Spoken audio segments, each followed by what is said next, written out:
Bonjour, c'est à mon tour de venir en écho aux précédentes vidéos de mes compagnons de route de ce collectif, Catherine et Christophe. Alors, lors de ces vidéos, ils ont évoqué un certain nombre de sujets. L'ombre, la lumière, le cheminement vers leur abstraction singulière, les failles, les fragments, les formes, le silence. Et je vais tenter de répondre, en tout cas en écho, en vous présentant mon histoire personnelle du collage jusqu'à la peinture.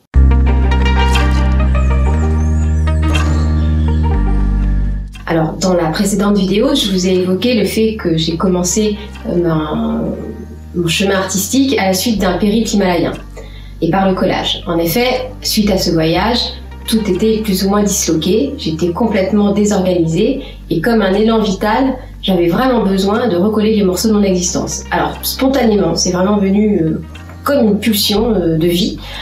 J'ai voulu recoller et recréer une certaine harmonie dans ce chaos. Et j'avais besoin de signifiants, donc je n'étais pas du tout dans l'abstraction, bien au contraire, je voulais absolument du sens et des formes précises. Alors naturellement, la peinture s'est invitée dans ces collages et pour prendre finalement la place principale de mes créations. Alors j'ai abordé la peinture par des très grands formats et comme si j'avais besoin de plonger, faire un saut dans le vide, pour pouvoir expérimenter justement cette matière. Voilà, donc c'est vrai que ce que j'aime dans la peinture, au-delà des formes, c'est vrai que c'est les sensations que procure le bruit. Alors c'est plus du silence pour moi, mais c'est le bruit justement de la matière sur cette toile silencieuse, mais qui ne demande qu'à parler. Et voilà, donc c'est cette recherche de sens, dans les deux sens, si j'ose dire, cette recherche sensorielle, sensible, et puis cette recherche intérieure, cette quête de vérité, de sincérité qu'on peut aborder à travers finalement cette mise à nu de soi-même. Alors on peut dire que cette peinture est issue du chaos, donc c'est vraiment cette recherche d'harmonie, d'équilibre entre ces différents contrastes. Alors elle se situe à la lisière de l'abstraction et de la figuration. Abstraction parce qu'il n'y a pas de forme définie et qu'elle reste libre d'interprétation. Et finalement un petit peu figurative puisque je laisse apparaître des formes, des paysages ou bien la matière. J'aime peindre les éléments en fait, en fusion.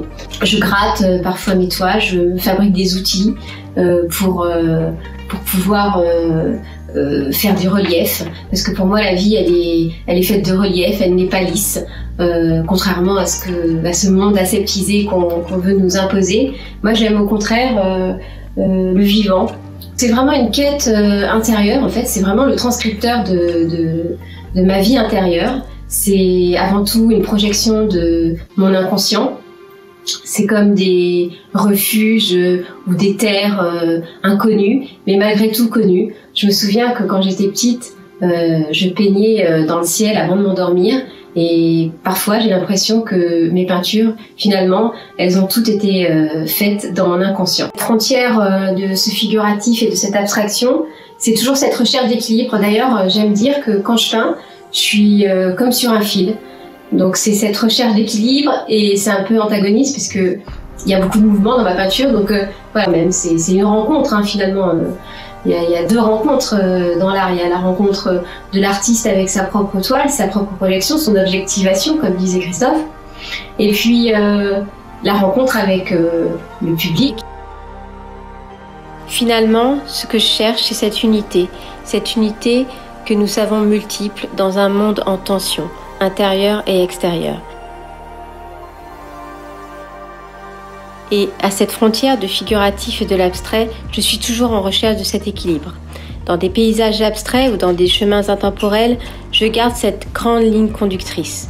Trouver cet équilibre, un pont entre la lumière et l'ombre, le chemin et les impasses, les certitudes et les doutes, en somme les questionnements de la route de la vie.